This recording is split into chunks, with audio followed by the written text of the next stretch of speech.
Un deuil impossible, une émotion trop lourde à porter.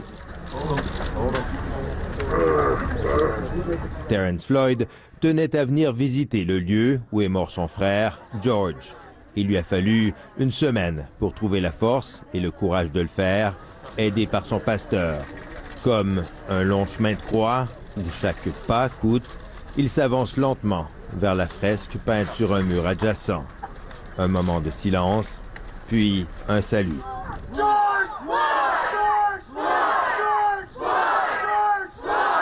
Acclamé, soutenu par la foule, le frère éploré reprend sa marche vers l'endroit où George Floyd a poussé son dernier souffle sous le poids d'un policier blanc.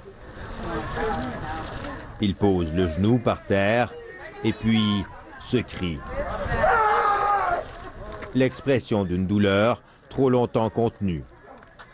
Terrence Floyd est venu à Minneapolis parce qu'il avait besoin de sentir la présence de son frère.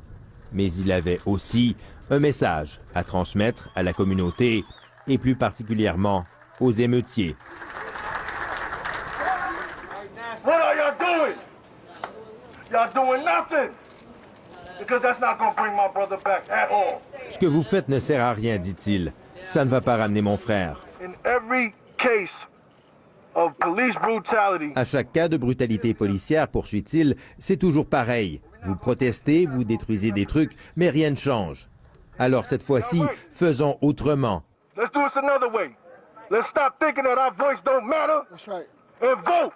Arrêtez de penser que votre voix ne compte pas, conclut-il, et allez voter. Voilà comment on les aura, car nous sommes nombreux. And that's how we going to hit them.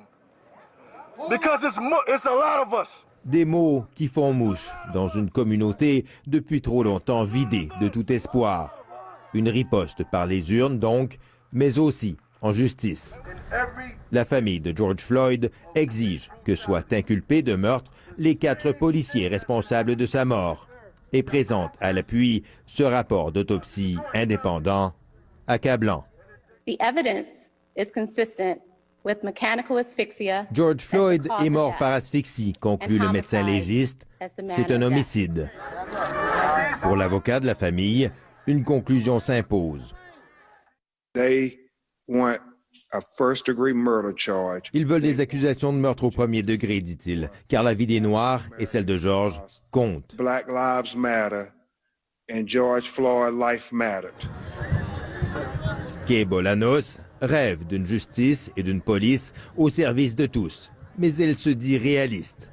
Alors, elle a emmené ses 3 enfants sur le lieu du crime pour les préparer au monde dans lequel ils vont grandir.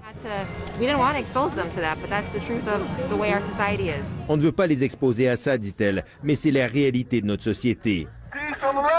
Il faudra du temps, pense-t-elle, avant que les choses changent, et d'ici là, malheureusement, combien d'autres victimes? Ici Jean-François Bélanger, Radio-Canada, Minneapolis.